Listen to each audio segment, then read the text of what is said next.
Or Your Money Back by David Gordon, illustrated by Summers. Transcriber note: this e-text was produced from Astounding Science Fiction, September 1959.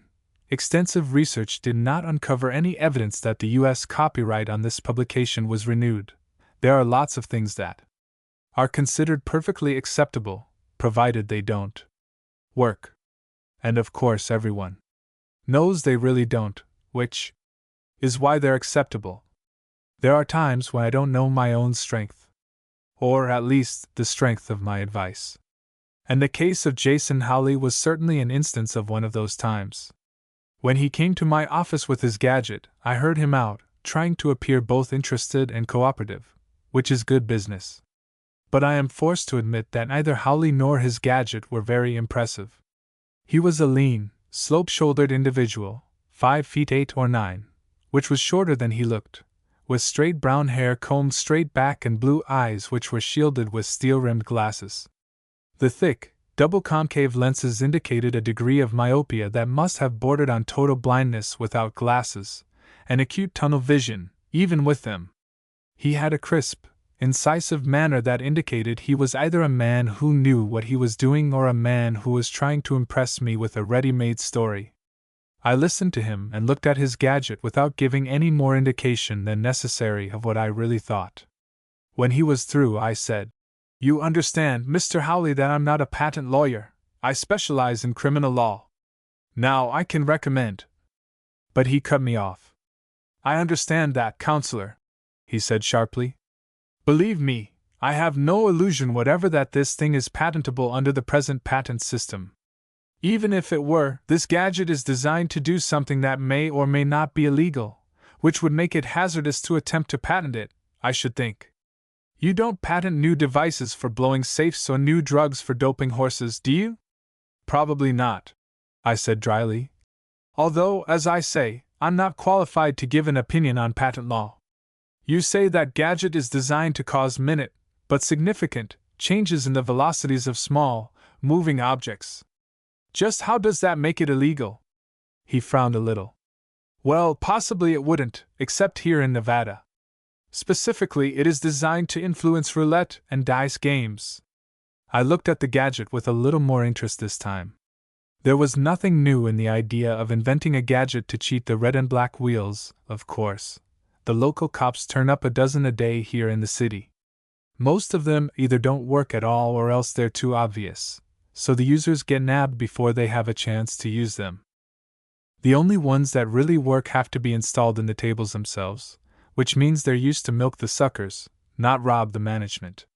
And anyone in the state of Nevada who buys a license to operate and then uses crooked wheels is A. stupid, and B. out of business within a week. Howley was right.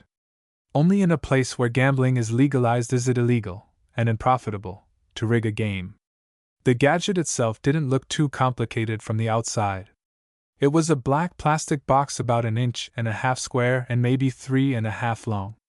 On one end was a lensed opening, 1/2 inch in diameter, and on two sides there were flat, silver-colored plates. On the top of it, there was a dial which was, say, 1 inch in diameter, and it was marked off just exactly like a roulette wheel. "How does it work?" I asked. He picked it up in his hand, holding it as though it were a flashlight, with the lens pointed away from him. "You aim the lens at the wheel," he explained, "making sure that your thumb is touching the silver plate on one side, and your fingers touching the plate on the other side. Then you set this dial for whatever number you want to come up and concentrate on it while the ball is spinning. For dice, of course, you only need to use the first 6 or 12 numbers on the dial, depending on the game." I looked at him for a long moment, trying to figure his angle. He looked back steadily, his eyes looking like small beads peering through the bottoms of a couple of shot glasses. "You look skeptical, counselor," he said at last. "I am. A man who hasn't got the ability to be healthily skeptical has no right to practice law, especially criminal law. On the other hand, no lawyer has any right to judge anything one way or the other without evidence. But that's neither here nor there at the moment. What I'm interested in is, what do you want me to do? People rarely come to a criminal lawyer unless they're in a jam. What sort of jam are you in at the moment?" "None," said Howley. But I will be very soon. I hope. Well, I've heard odder statements than that from my clients. I let it ride for the moment and looked down at the notes I'd taken while he told me his story. You're a native of New York City? I asked. That's right. That's what I said. And you came out here for what? To use that thing on our Nevada tables? That's right, counselor.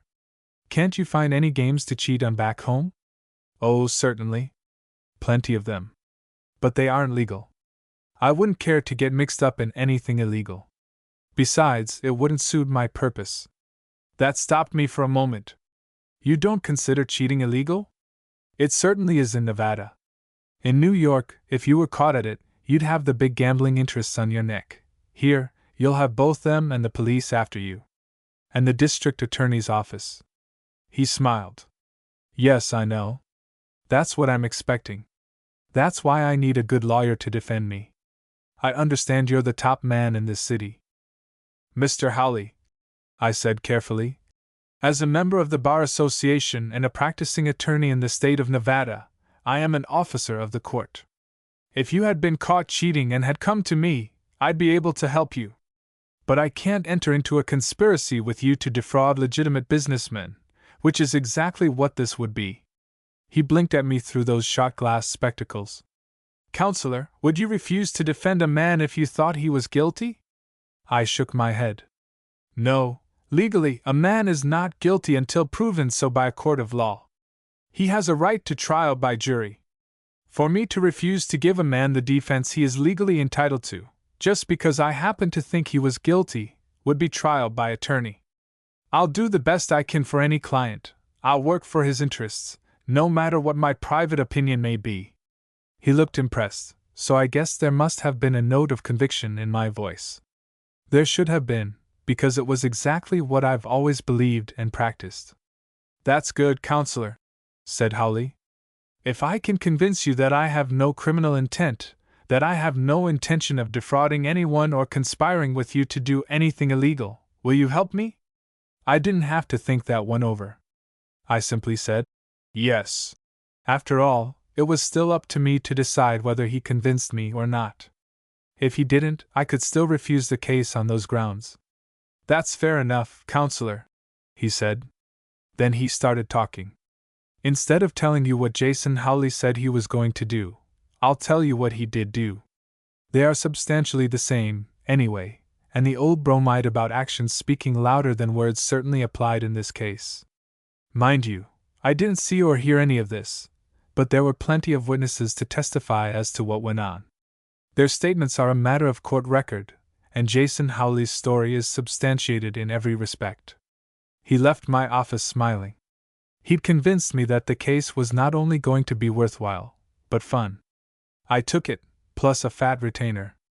Howley went up to his hotel room, changed into his expensive evening clothes, and headed out to do the town. I'd suggested several places, but he wanted the biggest and best, the Golden Casino, a big, plush, expensive place that was just inside the city limits. In his pockets, he was carrying less than $200 in cash. Now, nobody with that kind of chicken feed can expect to last long at the Golden Casino unless they stick to the two-bit one-armed bandits. But putting money on a roulette table is in a higher bracket by far than feeding a slot machine, even if you get a steady run of lemons. Howley didn't waste any time. He headed for the roulette table right away. He watched the play for about 3 spins of the wheel, then he took out his gadget, in plain sight of anyone who cared to watch, and set the dial for 13. Then he held it in his hand with thumb and finger touching the plates, and put his hand in his jacket pocket, with the lens aimed at the wheel. He stepped up to the table, bought $100 worth of chips, and put 50 on number 13. No more bets, said the croupier. He spun the wheel and dropped the ball. 13 black, odd, and low, he chanted after a minute. With a practiced hand, he raked in the losers and pushed out Howley's winnings. There was $1,600 sitting on 13 now. Howley didn't touch it. The wheel went around and the little ball clattered around the rim and finally fell into a slot. 13 black, odd, and low, said the croupier. This time, he didn't look as nonchalant. He peered curiously at Howley as he pushed out the chips to make a grand total of $51,200. The same number doesn't come up twice in succession very often, and it is very rare indeed that the same person is covering it both times with a riding bet. 2,000 limit, sir, the croupier said, when it looked as though Howley was going to let the 51 grand just sit there.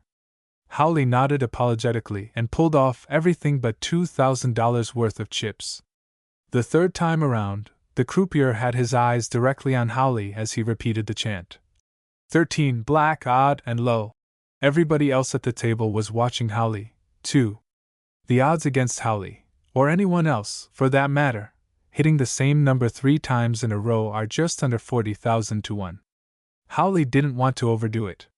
He left 2,000 on 13, raked in the rest, and twisted the dial on his gadget over a notch. Everyone at the table gasped as the little ball dropped. That was a near miss, whispered a woman standing nearby. The croupier said, 14, red, even, and low, and he raked in Howley's $2,000 with a satisfied smile. He had seen runs of luck before.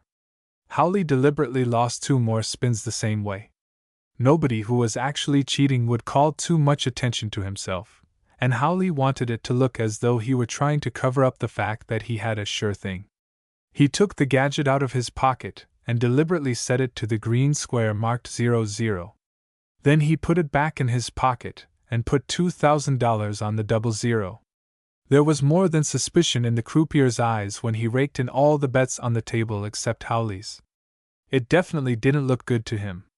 A man who had started out with a $50 bet had managed to run it up to $174,200 in 6 plays. Howley looked as innocent as possible under the circumstances, and carefully dropped the dial on his gadget back a few notches. Then he bet another 2,000 on high, an even money bet. Naturally, he won. He twisted the dial back a few more notches and won again on high. Then he left it where it was and won by betting on red. By this time, of course, things were happening. The croupier had long since pressed the alarm button, and 5 men had carefully surrounded Howley. They looked like customers, but they were harder looking than the average, and they were watching Howley, not the wheel. Farther back from the crowd, 3 of the special deputies from the sheriff's office were trying to look inconspicuous in their gray uniforms and white Stetsons and pearl-handled revolvers in black holsters. You can imagine how inconspicuous they looked. Howley decided to do it up brown. He reset his gadget as surreptitiously as possible under the circumstances, and put his money on 13 again. 13 black, odd, and low, said the croupier in a hollow voice. The 5 men in evening dress and the 3 deputies moved in closer. Howley nonchalantly scraped in his winnings, leaving the 2,000 on the 13th spot. There was a combination of hostility and admiration in every eye around the table when the croupier said, 13 black, odd, and low, for the 5th time in the space of minutes. And every one of those eyes was turned on Jason Howley. The croupier smiled his professional smile. I'm sorry, ladies and gentlemen, we'll have to discontinue play for a while. The gentleman has broken the bank at this table. He turned the smile on Howley. Congratulations, sir. Howley smiled back and began stacking up over $300,000 worth of plastic discs. It made quite a pile. One of the deputies stepped up politely. I'm an officer, sir, he said. May I help you carry that to the cashier's office? Howley looked at the gold star and nodded. Certainly. Thanks. The other 2 deputies stepped up, too, and the 3 of them walked Howley toward the cashier's office. Behind them came the 5 men in dinner jackets. You'll have to step into the office to cash that much, sir, said one of the deputies as he opened the door. Howley walked in as though he hadn't a care in the world. He put his chips on the desk, and the deputies followed suit, while one of the dinner-jacketed men closed the door. Then one of the deputies said, I believe this gentleman is carrying a gun. He had his own revolver out and had it pointed at Howley's middle. Carrying a concealed weapon is illegal in this city, he went on. I'm afraid we'll have to search you. Howley didn't object.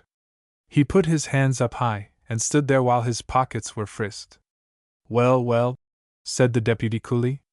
What on earth is this? It was Howley's gadget, and the dial still pointed to 13, black, odd, and low. The next morning, I went down to the jail in response to a phone call from Howley. The special deputies had turned him over to the city police, and he was being held under suspicion of fraud. I knew we could beat that down to an attempt to defraud, but the object was to get Howley off scot-free. After Howley told me the whole story, I got busy pushing the case through. As long as he was simply being held on suspicion, I couldn't get him out on bail, so I wanted to force the district attorney or the police to prefer charges. Meanwhile, I made sure that Howley's gadget had been impounded as evidence. I didn't want anyone fiddling with it before the case went to court, except, of course, the D.A. and his men. There wasn't much I could do to keep it out of their hands. After throwing as much weight around as I could, including filing a petition for a writ of habeas corpus with Judge Grannis, I went over to Howley's hotel with the signed power of attorney that Howley had given me, and I got a small envelope out of the hotel safe. It contained a baggage check. I went over to the bus depot, turned over the check to the baggage department, and went back to my office with a small suitcase. I locked myself in and opened the case. Sure enough, it contained 36 of the little gadgets. Then I sat down to wait. By noon, Judge Grannis had issued the writ of habeas corpus, and rather than release Jason Howley, the police had booked him, and District Attorney Thursby was getting the case ready for the grand jury. There was over $250,000 at stake, and the men behind the Golden Casino were bringing pressure to bear. If Howley wasn't convicted, they'd have to give him his money, and that was the last thing they wanted to do. $250,000 isn't small potatoes, even to a gambling syndicate. It wasn't until early on the morning of the third day after Howley's arrest that I got a tip-off from one of my part-time spies. I scooped up the phone when it rang and identified myself. "Counselor? Look, this is Benny." I recognized the voice and name. Benny was one of the cabbies that I'd done favors for in the past. "What's the trouble, Benny?" "Oh, no trouble. I just got a little tip you might be interested in." "Fire away." "Well, the DA and some of his boys went into the Golden Casino about 10 minutes ago, and now they're closing up the place. Just for a little while, I understand. Hour, maybe. They're chasing everyone out of the roulette room." "Thanks, Benny," I said. "Thanks a lot. Well, I knew you was working on that Howley case, and I thought this might be important, so I—" "Sure, Benny. Come by my office this afternoon." "And thanks again." I hung up and started moving. Within 10 minutes, I was pulling up and parking across the street from the Golden Casino. I locked the car and dodged traffic to get across the street, as though I'd never heard of laws against jaywalking. There were still plenty of people in the casino. The bar was full, and the dice and card games were going full blast. The slot machines were jingling out their infernal din while fools fed coins into their insatiable innards. But the roulette room was closed, and a couple of Stetson deputies were standing guard over the entrance. I headed straight for them. Both of them stood pat, blocking my way, so I stopped a few feet in front of them. "Hello, Counselor," said one. "Sorry, the roulette room's closed." I knew the man slightly. "Let me in, Jim," I said. "I want to see Thursby." The men exchanged glances. Obviously, the DA had given them orders. "Can't do it, Counselor," said Jim. "We're not to let anyone in. Tell Thursby I'm out here and that I want to see him." He shrugged, opened the door, stuck his head inside, and called to District Attorney Thursby to tell him that I was outside. I could hear Thursby's muffled "Damn!" from within. But when he showed up at the door, his face was all smiles. "What's the trouble?" he asked pleasantly.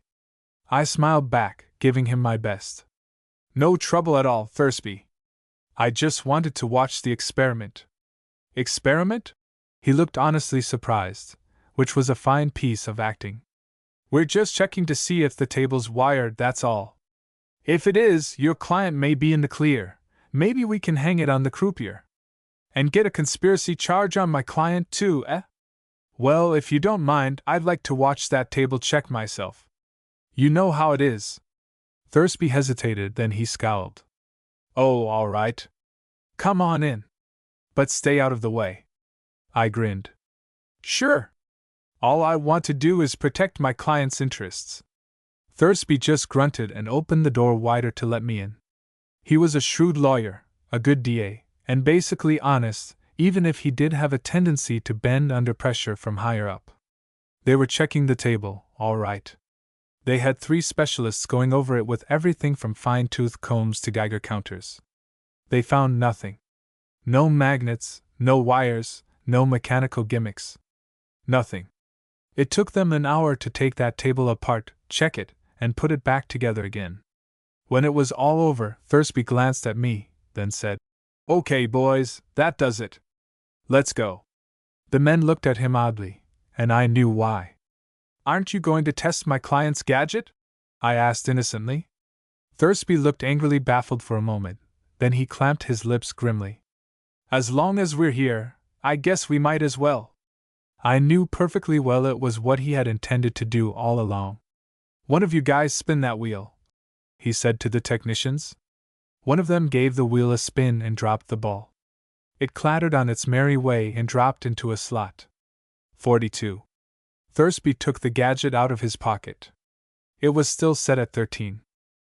The men who had surrounded Howley on the night of his arrest had been keeping their eyes open, and they had seen how Howley had handled the thing. Well, almost how. Thursby had the lens opening pointed at the wheel, but his thumb and fingers weren't touching the silver plates properly. "Spin it again," he said. Everyone's eyes were on the ball as it whirled, so I had time to get my own copy of Howley's gadget out and set it at 13. I hoped the thing would work for me. I concentrated on 13, making sure my thumb and fingers were placed right. Evidently they were. The ball fell into 13, black, odd, and low. A huge grin spread over Thursby's face, but he was man enough not to turn and grin at me. "Try it again," he said. 13, black, odd, and low. "I wonder how the thing works?" said Thursby, looking at the gadget in a sort of pleased awe. "You'd better be able to prove that it does work, Thursby," I said, trying to put irritation into my voice. This time, he did grin at me. "Oh, I think we can prove that, all right." He turned back to the technician. "Spin it once more, Sam, and show the defense counsel, here, how it works." The technician did as he was told. 13, black, odd, and low, he chanted, grinning. "Let's try another number," Thursby said. He turned the dial to 1. And this time, when he pointed it, his fingers were touching the plates in the right places. "Just a minute," I said. "Let me spin that thing." "Be my guest, counselor," said Thursby. I spun the wheel and scooted the ball along the rim.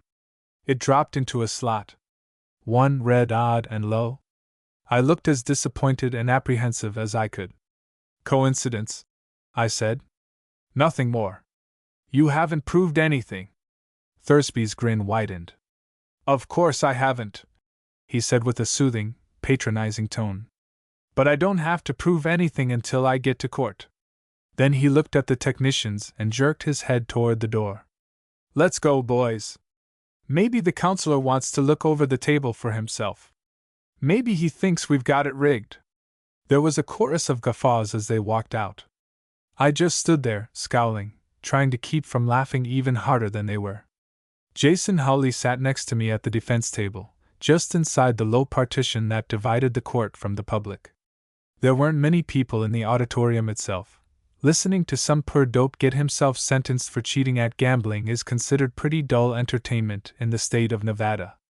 Thursby had managed to push the indictment through the grand jury in a hurry, but, as he sat across the room from me at the prosecution table, I thought I could detect a false note in the assumed look of confidence that he was trying to wear.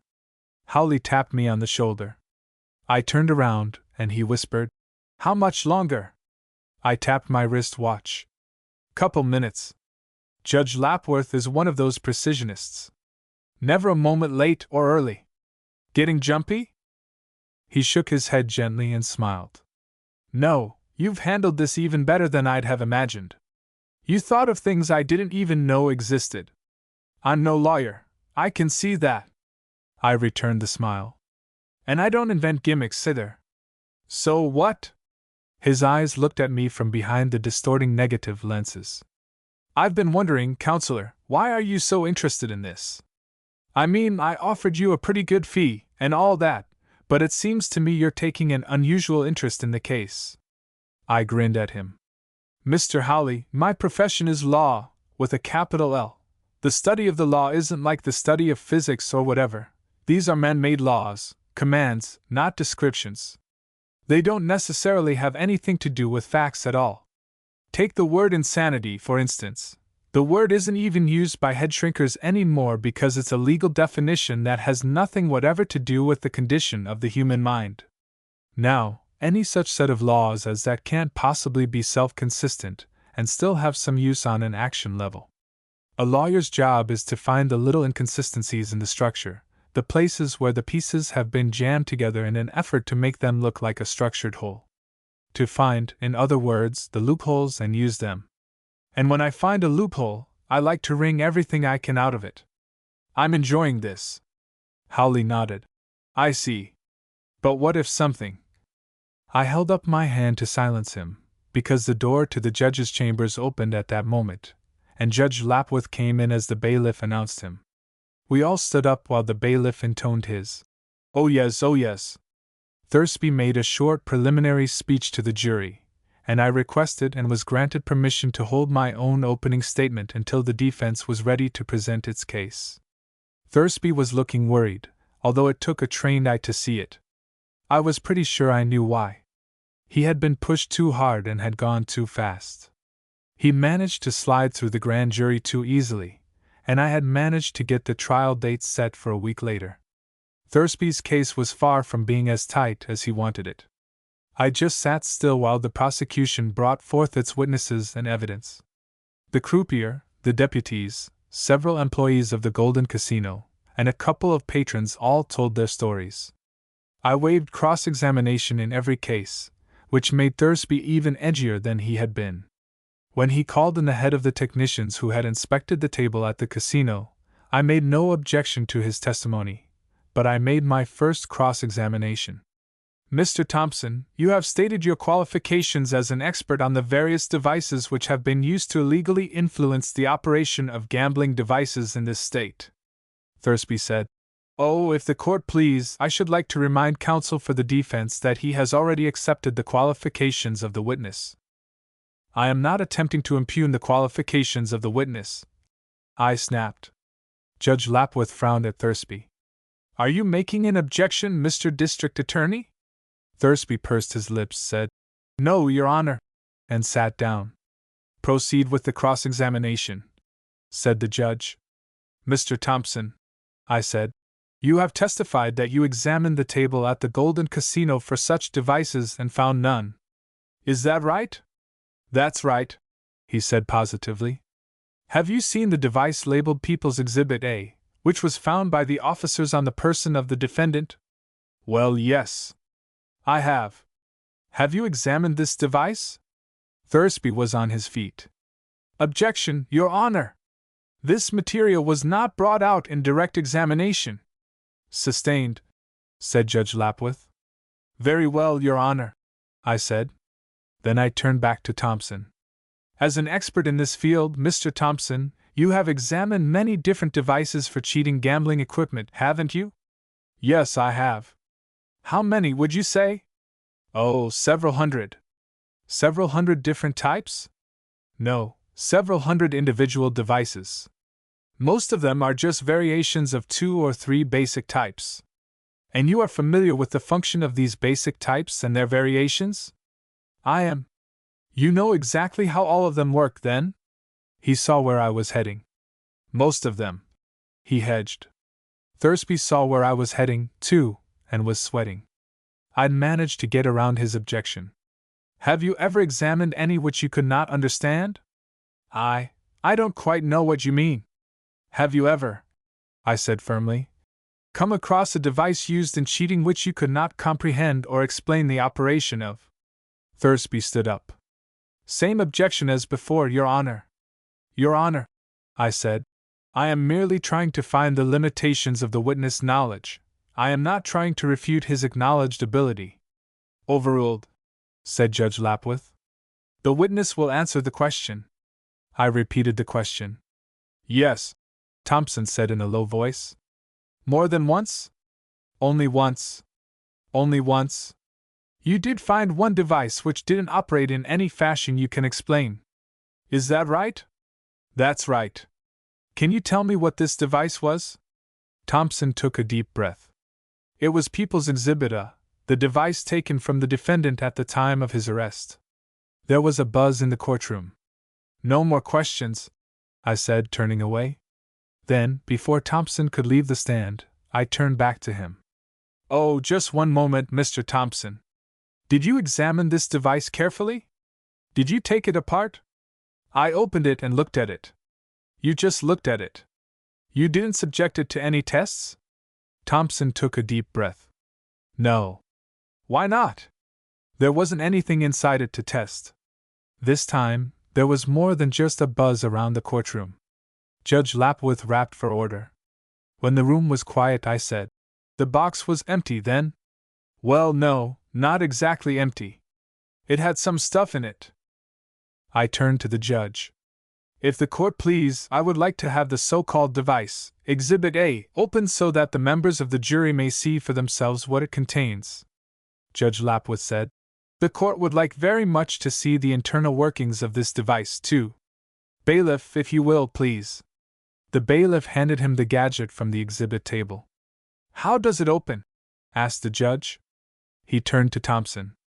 Will the witness please open the box? Reluctantly, Thompson thumbed the catch and slid off the top. The judge took it from him, looked inside, and stared for a long moment. I had already seen the insides.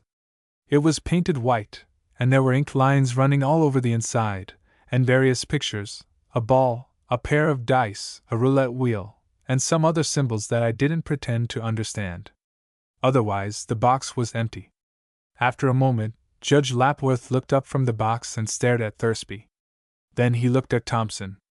Just what tests did you perform on this thing, Mr. Thompson? Well, Your Honor, Thompson said, visibly nervous.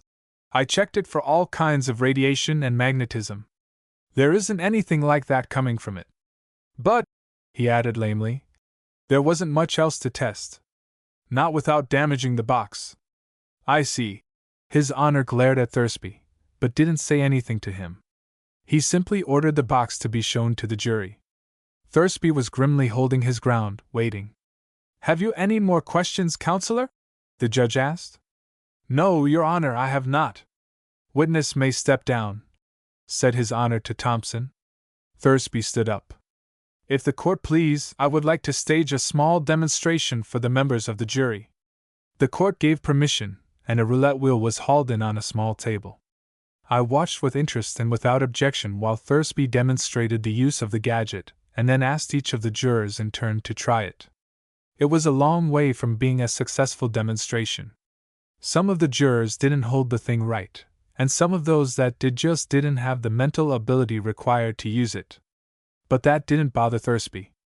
Your Honor, and gentlemen of the jury, he said, you are all aware that a device constructed for the purpose of cheating at any gambling game is not necessarily 100% infallible. It doesn't have to be. All it has to do is turn the odds in favor of the user. You are all familiar with loaded dice, I'm sure. And you know that loading dice for one set of numbers merely increases the probability that those numbers will come up. It does not guarantee that they will come up every time. It is the same with marked cards. Marking the backs of a deck of cards doesn't mean that you will invariably get a better hand than your opponent. It doesn't even mean that you will win every hand. The device taken from the defendant at the Golden Casino does not, as you have seen, work every time. But as you have also seen, it certainly does shift the odds by a considerable percentage. And that, I submit, is illegal under the laws of this state. He went on, building on that theme for a while, then he turned the trial over to the defense. Call Dr. Pettigrew to the stand, I said. I heard Thursby's gasp, but I ignored it. A chunky, balding man with a moon face and an irritated expression came up to be sworn in. He was irritated with me for having subpoenaed him, and he showed it. I hoped he wouldn't turn out to be hostile. You are Dr. Herbert Pettigrew? I asked. That is correct. State your residence, please. 3109 La Jolla Boulevard, Los Angeles, California. You are called Dr. Pettigrew, I believe. Would you tell the court what right you have to that title? He looked a little miffed, but he said, It is a scholarly title. A doctorate of philosophy and physics from Massachusetts Institute of Technology. I see. Would you mind telling the court what other academic degrees you have? He reeled off a list of them, all impressive. Thank you, doctor, I said. Now, what is your present occupation? I am a professor of physics at the University of California in Los Angeles. I went on questioning him to establish his ability in his field, and by the time I was finished, the jury was pretty well impressed with his status in the scientific brotherhood. And not once did Thursby object. Then I said, Dr. Pettigrew, I believe you came to this city on a professional matter? Yes, I did. He didn't hesitate to answer, so I figured I hadn't got his goat too much.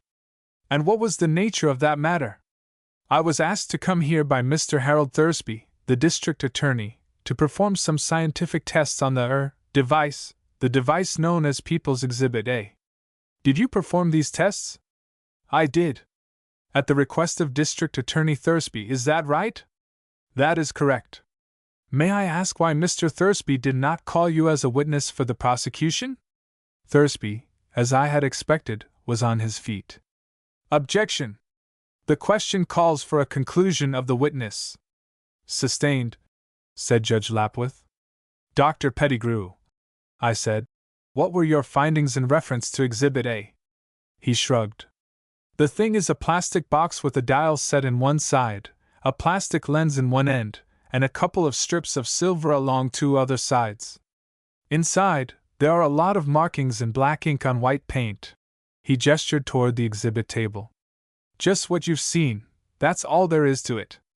What sort of tests did you perform to determine this, Dr. Pettigrew? I asked. He took a long time answering that one. He had x-rayed the thing thoroughly, tested it with apparatus I'd never heard of, taken scrapings from all over it for microchemical analysis, and even tried it himself on a roulette wheel. He hadn't been able to make it work. And what is your conclusion from these findings? I asked. Again he shrugged. The thing is just a box, that's all. It has no special properties. Would you say that it could be responsible for the phenomena we have just seen? By that, I mean the peculiar action of the roulette wheel, demonstrated here by the prosecution. Definitely not, he stated flatly. The box could not possibly have any effect on either the wheel or the ball. I see. Thank you, doctor, that's all. Cross-examine. Thursby walked over to the witness stand with a belligerent scowl on his face. Dr. Pettigrew, you say that the box couldn't possibly have had any effect on the wheel. And yet, we have demonstrated that there is an effect. Don't you believe the testimony of your own senses? Certainly I do, snapped Pettigrew. Then how do you account for the behavior of the roulette wheel as you have just seen it demonstrated in this court? I suppressed a grin. Thursby was so mad that he was having trouble expressing himself clearly. In several ways, Pettigrew said sharply. In the first place, that wheel could be rigged. Thursby purpled. Now, just a minute. I started to object, but Judge Lapworth beat me to it. Are you objecting to the answer, Mr. District Attorney? The witness is insinuating that I falsified evidence. I am not, said Pettigrew, visibly angry. You asked me how I could account for its behavior, and I told you one way. There are others. The wheel will be examined, said Judge Lapworth darkly. Tell us the other ways, Dr. Pettigrew. Pure chance, said Pettigrew. Pure chance, Your Honor. I'm sure that everyone in this courtroom has seen runs of luck on a roulette wheel. According to the laws of probability, such runs must inevitably happen. Frankly, I believe that just such a run has occurred here. I do not think for a minute that Mr. Thursby or anyone else rigged that wheel. I see. Thank you, Dr. Pettigrew, said the judge. Any further questions, Mr. District Attorney? No further questions, Thursby said, trying to hide his anger. Call your next witness, said the judge, looking at me. I call Mr. Jason Howley to the stand. Howley sat down and was sworn in. I went through the preliminaries, then asked, Mr. Howley, you have seen People's Exhibit A? I have. To whom does it belong? It is mine. It was taken from me by. Just answer the question, please, I admonished him. He knew his script, but he was jumping the gun. The device is yours, then? That's right. Under what circumstances did this device come into the hands of the police? He told what had happened on the night of the big take at the Golden Casino. Would you explain to us just what this device is? I asked when he had finished. Certainly, he said. It's a good luck charm. I could hear the muffled reaction in the courtroom. A good luck charm. I see. Then it has no effect on the wheel at all? Oh, I wouldn't say that, Howley said disarmingly. He smiled and looked at the jury. It certainly has some effect. It's the only good luck charm I ever had that worked. The jury was grinning right back at him. They were all gamblers at heart, and I never knew a gambler yet who didn't have some sort of good luck charm or superstition when it came to gambling. We had them all in the palms of our hands. What I mean is, does it have any physical effect on the wheel? Howley looked puzzled. Well, I don't know about that. That's not my field. You better ask Dr. Pettigrew. There was a smothered laugh somewhere in the courtroom. Just how do you operate this good luck charm, Mr. Howley? I asked. Why, you just hold it so that your thumb touches one strip of silver and your fingers touch the other, then you set the dial to whatever number you want to come up and wish. Wish? Just wish, Mr. Howley? Just wish. That's all. What else can you do with a good luck charm? This time, the judge had to pound for order to stop the laughing. I turned Howley over to Thursby. The DA hammered at him for half an hour trying to get something out of Howley, but he didn't get anywhere useful. Howley admitted that he'd come to Nevada to play the wheels. What was wrong with that? He admitted that he'd come just to try out his good luck charm. And what was wrong with that? He even admitted that it worked for him every time. And what was wrong, pray, with that? Thursby knew he was licked. He'd known it for a long time. His summation to the jury showed it. The expressions on the faces of the jury as they listened showed it. They brought in a verdict of not guilty. When I got back to my office, I picked up the phone and called the Golden Casino. I asked for George Brocky, the manager.